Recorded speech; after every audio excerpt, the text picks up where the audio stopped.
இரட்சகர் மீட்பெருமான நசரேயனாகிய இயேசு கிறிஸ்துவின் நாமத்திலே உங்கள் யாவருக்கும் இரட்சணிய கொம்பு ஊழியத்தின் சார்பில் அன்பின் வாழ்த்துக்களை நான் தெரிவிக்கிறேன். கர்த்தருக்கு சித்தமானவளை கர்த்தர் ஆசீர்வதிப்பாராக. நாம் யோவான் எழுதின சுவிசேஷம் 16வது அதிகாரம் 7-8 வசனங்களிலே இந்த நாளில கூட நாம் தியானிக்க இருக்கிறோம். இந்த வசனங்கள் எதை குறித்து என்று சொன்னால், பரிசுத்த ஆவியானவருடைய குணங்களை குறித்து. பரிசுத்த ஆவியானவருடைய குணம் எப்படி இருக்கிறது? இன்னைக்கு அநேகர் சொல்லுவாங்க, பரிசுத்த ஆவியானவர் நம்மை பரவசப்படுத்துவார், பரிசுத்த ஆவியானவர் நம்மை வழி நடத்துவார், பரிசுத்த ஆவியானவர் நமக்கு ஆலோசனை சொல்லுவார், பரிசுத்த ஆவியானவர் நம்மை காப்பாற்றுவார், பரிசுத்த ஆவியானவர் நம்மை தேற்றுவார், இதெல்லாம் சொல்லுவார்கள். ஆனால் அவருக்கு என்று சொல்லி ஒரு குணாதிசயம் இருக்கு. அவர் செயல்படுகிற, அவர் வழி நடத்துகிற அந்த ஒரு காரியத்தை குறித்து நாம் தெரிந்து கொள்ள போகிறோம். வசனம் சொல்லப்படுகிறது யோவான் எழுதின சுவிசேஷம் 16வது அதிகாரம் 7-8 வசனத்திலே, நான் உங்களுக்கு உண்மையாய் சொல்லுகிறேன், நான் போகிறது உங்களுக்கு பிரயோஜனமாய் இருக்கும். நான் போகாதிருந்தால் தேற்றரவாளன் உங்களிடத்தில் வரார், நான் போவேனாகில் அவரை உங்களிடத்தில் அனுப்புவேன் என்று சொல்லி கர்த்தருடைய இயேசு கிறிஸ்து நமக்கு சொல்லுகிறார். அடுத்தது என்ன சொல்லுகிறார்? அவருடைய செயல்பாடுகள், அவருடைய குணாதிசயம், அவருடைய குணம் என்ன என்று சொல்லி சொல்லுகிறார். அவர் பாவத்தை குறித்தும் நீதியை குறித்தும் நியாயத்தை குறித்தும் உலகத்தை கண்டித்து உணர்த்துவார் என்று சொல்லி சொல்லப்படுகிறது. என்ன சொல்லப்படுகிறதுங்க? அவர் பாவத்தை குறித்து, முதலாவது அவருடைய குணாதிசயம் என்னங்க? பாவத்தை குறித்து. நாம் தப்பு பண்றது எப்படின்னே நமக்கு தெரியறது இல்லை. ஆனா நம்ம என்ன சொல்லுகிறோம்? நல்லா பர்ஃபெக்ட், நல்லா பர்ஃபெக்ட், நல்லா பர்ஃபெக்ட். அந்த பர்ஃபெக்ட் சொல்றதுக்கே நான் பூரணம் என்று சொல்லுகிறதே தவறான காரியம். நான் ஏதோ ஒரு விதத்துல சரியா இல்லை என்பதை கடவுளுக்கு முன்பாய் அறிக்கை செய்கிறது தான் சரியான காரியம். அதற்கு ஒரு ஒரு காரியத்தை சொல்ல வேண்டும் என்று சொன்னால், இருவர் ஆலயத்துக்கு போனார்கள். இயேசு கிறிஸ்து சொல்லுகிறார், இருவர் ஆலயத்துக்கு போகிறார்கள். ஒருவன் என்ன பண்ணுகிறான்? தேவனுடைய சமூகத்திலே முன்னாடி போய், நான் அவனை போல இல்லை என்று சொல்லி தன்னுடைய பரிசுத்தத்தை குறித்து பெரிதாய் பட்டியல் போடுகிறான். இன்னொருவனோ தன் மார்பிலை அடித்துக்கொண்டு, நான் பாவியான மனுஷன், நான் என்னை மன்னியும் என்று சொல்லி, அதாவது வானத்தை ஏறெடுத்து பார்க்க துணியாமல் தரையை பார்த்து தலையை தாழ்த்தி, தன்னை தாழ்த்தி அவன் நான் பாவி என்று அறிக்கை செய்தான்.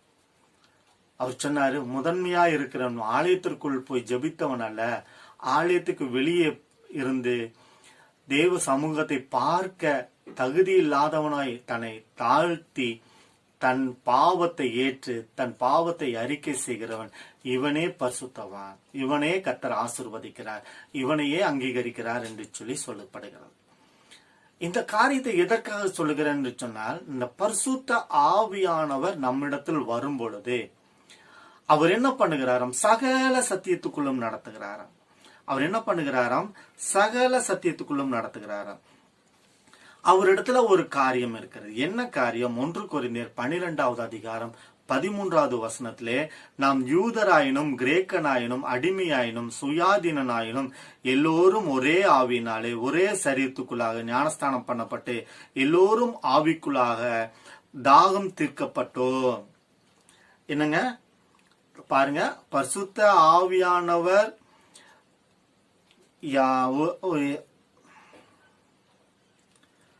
ஏதோ ஒரு ஆவி கிடையாது. நம்ம சொல்றோம் ஆவி போகுது, அந்த மாதிரி ஆவியில பரிசுத்த ஆவியானவர் என்பவர் ஒரு ஆழ்தத்துவமானவர். அவரால் தொட முடியும், அவரால் பார்க்க முடியும், அவரால் நடக்க முடியும், அவரால் நம்மளுக்கு ஆலோசனை சொல்ல முடியும், நம்ம சொல்றத அவர் காது கொடுத்து கேட்பாரு. ஒரு ஆழ்தத்துவமான ஒரு மனிதனை போல உள்ளவர் தான் இந்த பரிசுத்த ஆவியானவர். அவர் என்ன பண்ணுகிறாரு? அப்ப பாருங்க, தானாக சிந்திக்கும் திறன் உள்ளவர், தானாக சிந்திக்கும் திறன் உள்ளவர்.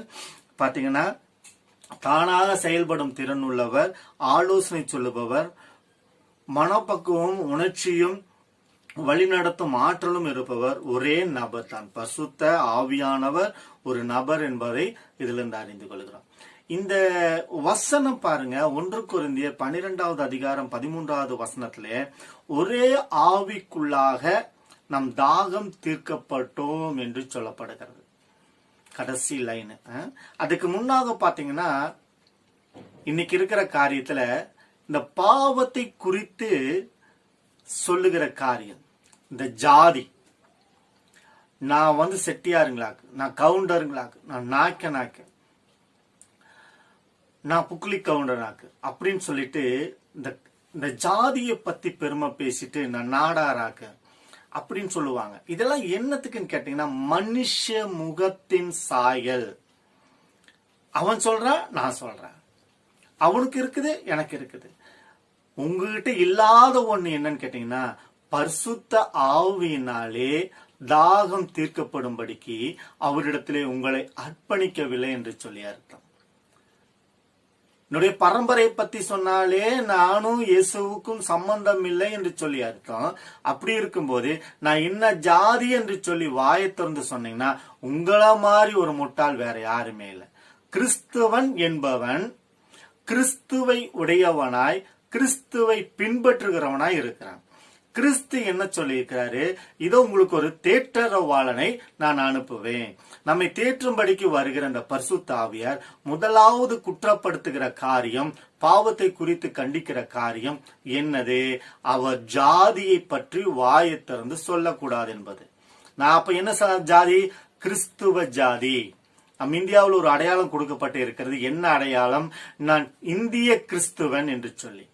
அப்போ எனக்கு என்ன இருக்கிறது? இந்திய கிறிஸ்துவன் ஜாதி என்று சொல்லி சொல்ல வேண்டாம். என்னோட ஜாதியில் என்னவா இருக்கணும்? இந்திய கிறிஸ்துவன் என்று சொல்லிக்கூட மாற்றப்பட்டு இருக்கணும். அப்பதான் உண்மையாலுமே நீங்கள் கிறிஸ்துவனாய் கிறிஸ்துவை தரித்து கொண்டு கிறிஸ்துவனுடைய பாதப்படிகளை பின்பற்றுகிறவர்களாய் இருக்கிறவர்களே இருக்கிறார். அதனால ஜாக்கிரதை. என்னைக்கு நீங்க ஜாதின்னு சொல்றீங்களோ அன்னைக்கு பிசாசனுடைய பிள்ளைகள் என்று சொல்லி அர்த்தம். யாரு? நான் சொல்லலப்பா, நிறைய மூதாதையர்களா சொல்லிட்டே தான் வந்துட்டு இருக்கிறாங்க. பரிசுத்த ஆவியானவர் உங்களை எச்சரிக்கிறார். நான் வரல, நான் ஒரு மனுஷன். நான் 2099 கர்த்தருடைய சமூகத்துல வந்தேன். 2000 எனக்கு ஜாதிங்கிற பெயரவே கிழிச்சு வீசிட்டேன். அதுல இருந்து நான் ஜாதி சொல்றது இல்லை. எனக்கு ஜாதி என்று சொன்னா கிறிஸ்துவன் என்பதான் ஜாதி. அது தைரியமாய் பிரகடனமாய் பண்ணிட்டு இருக்கிறேன். எந்த ஜாதிக்காரனு என் வீட்டுல பேசுறதுக்கு நான் அனுமதிக்கிறது இல்லை. அப்படிதான் இருந்தேன். ஜாதி என்பது இல்லை, பொய், ஏமாற்று வித்தை. இது ஒரு உயர் ஜாதியாய் தன்னை காண்பிக்கும்படிக்கு, உயர் மனுஷனாய் காண்பிக்கும்படிக்கு ஒரு கூட்ட ஜனம் மற்ற எல்லாரையும் அடிமைப்படுத்தும்படிக்கு கொண்டு வரப்பட்டதுதான் இந்த ஜாதி. அப்போ அந்த ஜாதியை நீங்க பின்பற்றீங்கன்னா அவனுக்கு நீங்க அடிமையா இருக்கிறீர் என்று சொல்லி அர்த்தம். இன்னமும் உங்க ஜாதியை சொன்னீங்கன்னா நீங்க அவனுக்கு தான் அடிமையோலையே கடவுளுக்கு நசரேயனாகிய இயேசு கிறிஸ்துவின் பிள்ளைகள் அல்ல. அப்போ பிசாசின் பிள்ளைகள். அவ்வளவுதான். ஒண்ணு ஏசப்பா பிள்ளைகளா இருக்கணும், இல்ல பிசாசனுடைய பிள்ளைகளா இருக்கணும். அப்ப பிசாசனுடைய பிள்ளைகளா இருக்கிறதுல சந்தோஷப்பட்டீங்கன்னா ஜாதியை சொல்லுங்க. பிசாசு வேண்டாம், பிசாசுடைய சந்ததிட்டு விலகி நான் பரிசுத்த சந்ததிக்கு நான் வர ஆசைப்படுகிறேன்னு சொன்னா ஏசப்பாவின் பிள்ளையா இருக்கிறேன்னா வாயில தைரியமாய் உங்க ஜாதியை சொல்லாதபடிக்கு நான் கிறிஸ்துவன் என்று சொல்லி அதை சொல்ல முதல்ல தைரியம் வேணும். இந்த வருடம் பரிசுத்த ஆவியானவர் மகிமையாய் செயல்படுகிற வருஷம் உங்களை பார்த்து கொண்டு இருக்கிறார். நீங்க தப்பிச்சு கொள்ளவே முடியாது. இந்த வருஷம் தப்பிக்கவே முடியாது. நியாய தீர்ப்பு உண்டாயிருக்கிறது. அவர் செயல்பாடு வித்தியாசமா இருக்கிறது. அவருடைய வழிகளில் நடக்காதவன் கைவிடப்படுகிறான். இந்த வருஷத்துல அவருடைய வழிகளில் நடக்காதவன் கைவிடப்படுகிறான். அப்போ என்ன ஜாதின்னு வாயை திறந்து சொல்லவே கூடாது. அப்படி சொல்லிட்டா பாவம், அவனுக்கு ஐயோ. பாருங்க, 2 கொரிந்தியர் 3வது அதிகாரம் 17வது வசனம் 18வது வசனத்தை பார்க்கும்போது கர்த்தரே ஆவியானவர், கர்த்தருடைய ஆவி எங்கேயோ அங்கு விடுதலை உண்டு. முதலாவது ஒரு காரியம் பார்த்தோம், அவர் நம் பாவத்தை குறித்து கண்டித்து உணர்த்துகிறவர்.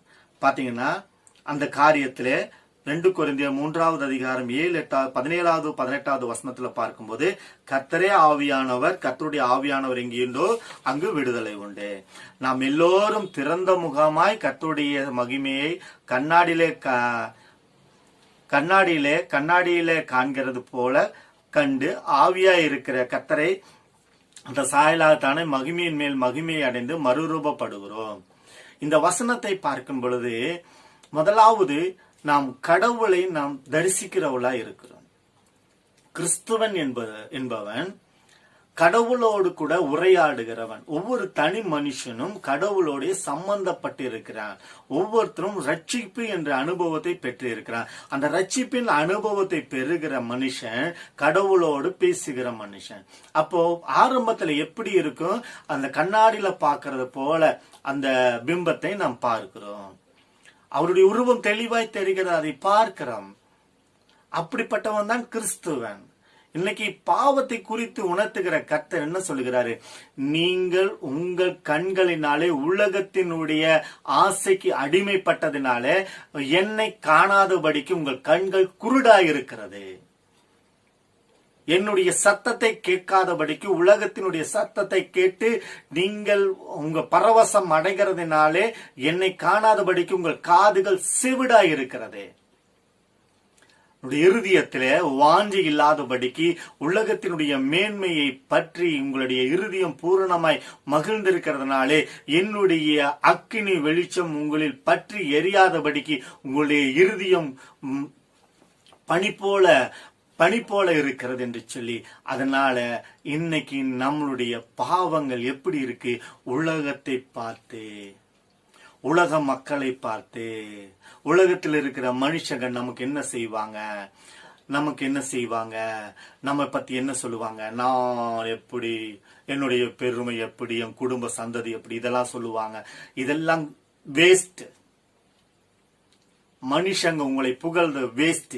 நீங்க கடவுளை புகழ்ந்து பேச வேண்டிய கட்டாயம் கால சூழ்நிலைக்கு வந்திருக்கிறீங்க, கால சூழ்நிலைக்கு தள்ளப்பட்டு இருக்கிறீங்க. இன்னைக்கு பாத்தீங்கன்னா நிறைய வியாதி, பயந்து நடுங்குறோம். காரணம் என்ன, நமக்குள்ள இருக்கிறதான அந்த பயம் இல்ல. கடவுள் நம்ம இடத்துல பேச இருக்கிறாரு, நான் கடவுள் இடத்துல பேசணும், அந்த வார்த்தையை அவரு பேசுகிற வார்த்தையை நான் கேட்கணும், என் இருதயம் கொழுந்து விட்டு எரியணும் அப்படிங்கிற எண்ணம் நம்ம இடத்துல வர வேண்டும். இதுதான் எச்சரிப்பு. பரிசுத்த ஆவியானவர் தம்முடைய கனிகள், தம்முடைய குணாதிசயம் என்ன, முதலாவது அவர் பாவத்தை குறித்து கண்டித்து உணர்த்துகிறவராய் இருக்கிறார். அப்ப கண்டித்து உணர்த்துகிறவராய் இருக்கிறதுனால நாம் என்ன பண்ணுகிறோம், கண்ணாடியிலே நிழலாட்டமாய் பார்க்கிறோம். அப்பொழுது சகலமும் பார்ப்போம். இப்பொழுதும் நான் குறைந்த அறிவுள்ளவன், அப்பொழுது நான் அறியப்பட்டு இருக்கிறபடியே அறிந்து கொள்வேன். நம்ம எப்படி இருக்கிறோம் இப்போ பாத்தீங்கன்னா 1 கொரிந்தியர் 13வது அதிகாரம் 12வது வசனத்துல நாம் எப்படிப்பட்டு இருக்கிறோம், குறைந்த அறிவுள்ளவர்களாய் இருக்கிறோம். எத்தனை அறிவுள்ளவராய் இருக்கிறோம், குறைந்த அறிவுள்ளவர்களாய். மனுஷனே ஜாக்கிரதை, மனுஷியே ஜாக்கிரதை. உங்களுக்கு இருக்கிற பெரிய அறிவு, நான் பயங்கரம், அப்படியாக்கு இப்படியாக்கு, நான் அதை கண்டுபிடிச்சேன் இதை கண்டுபிடிச்சேன் அப்படின்னு சொல்றதெல்லாம் அப்படியே ஜிப்பு போட்டு மூடிட்டு என்ன பண்ணுங்க, எனக்கு ஒன்றும் தெரியாது நீர் பேசும் என்று சொல்லி நீங்க கடவுள் முன்பாக உங்களை தாழ்த்தினீங்கன்னா ஆசீர்வாதத்தை பெற்றுக் கொள்வீங்க. இல்லைன்னா தப்பிச்சுக்கொள்ள முடியாது. அவர் பாவத்தை குறித்து கண்டித்து உணர்த்துகிறவராயிருக்கிறார். அவருடைய குணாதிசயத்துல சூப்பரான பாவத்தை குறித்து கண்டித்து உணர்த்துகிறவர். நீங்க வேதத்தை எடுத்து வாசித்து கொஞ்ச நேரம் அப்பா என்னோடு கூட பேசுங்கன்னு சொல்லி பாருங்க. நீங்க என்னென்ன தப்பு பண்றீங்க, நீங்க எப்படி வழி மாறி போறீங்க, உங்களிடத்துல இருக்கிற ஆக்ரோஷம் என்ன இருக்குது, அகங்காரம் என்ன இருக்கிறது, கோபம் என்ன இருக்கிறது, எரிச்சல் எப்படி இருக்கிறது, வெறுப்பு எப்படி இருக்கிறது, உங்களிடத்துல இருக்கிறதான கசப்பு எப்படி இருக்கிறது, இல்லாத பொல்லாததை பத்தி எப்படி பேசுகிறோம், கோல் மூட்டுகிறோம், நம்மளிடத்துல இருக்கிறதான அகோரமான அசிங்கமான நடவடிக்கைகள் எப்படி, இது எல்லாவற்றையும் புட்டு புட்டு வைக்கிறதுக்கான கர்த்தருடைய வல்லமையோட சத்தம் தொனிக்கிறது. அப்போ அந்த சத்தத்துக்கு எப்படி முதலாவது ஒரு காரியம் என்ன சத்தம், இந்த சத்தம் தான் கேக்குதுன்னா பாவத்துல விழுந்து இருக்கிறேன், அதனாலதான் எனக்கு ஒண்ணுமே தெரிய மாட்டேங்குது, ஒண்ணுமே நடக்க மாட்டேங்குது, என்னால சமாதானமா உட்கார முடியல, நிம்மதியாய் உட்கார முடியல. நான் போராடுகிறேன். என்னால இந்த போராட்டிலிருந்து தவிப்பிலிருந்து மீள முடியல. நான் என்ன பண்ணட்டும் இப்படியே என்ன பண்ணட்டும் கேள்விதான் இருக்குது ஒழிய அது தொடர்ந்துட்டே இருக்குது ஒழிய அதுக்கு முற்றுப்புள்ளி வருகிறது இல்லை. அடுத்தது என்ன? நான் என்ன செய்ய வேண்டும்? முதலாவது, நான் பாவி என்பதை பரிசுத்த ஆவியானவருக்கு முன்பாக அறிக்கை செய்ய வேண்டும்.